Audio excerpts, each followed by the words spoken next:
All right, now I'll discuss parameterized surfaces and scalar surface integrals.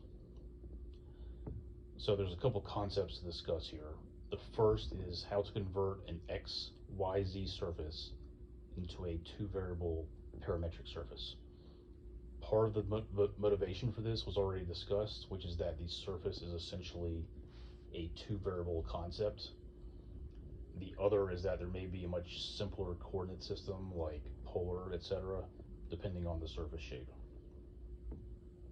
So the final form of the parametric surface is going to have an I, J, and K hat component, but don't get this confused. It is still only a two variable thing we're going for, because it's just going to be U and V, or whatever two variables we choose in front of those three directional components. There's no hard and fast rule for how to parameterize. Just write down the x, y, z equation and start experimenting. If one of the variables is already given in terms of the other two, that's a good start. In which case, you just change those two in a one-for-one trade for u and y, and then keep the equation that was given. All right, the second concept is how to solve a scalar field surface integral if you have the surface parameterized in two variables.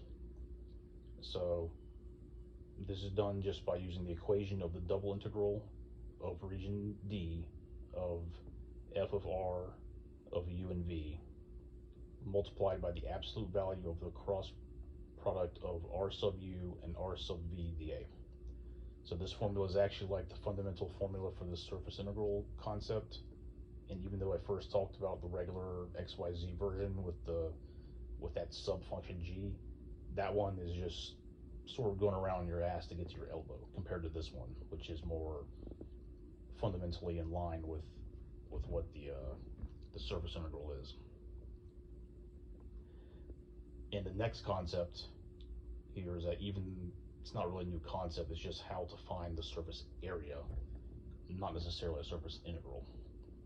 So that is just going to be the double integral of the cross product of the absolute magnitude of r sub u with r sub v dA. So in other words, the surface integral has a mass density function part and an area part, and this is just the area part.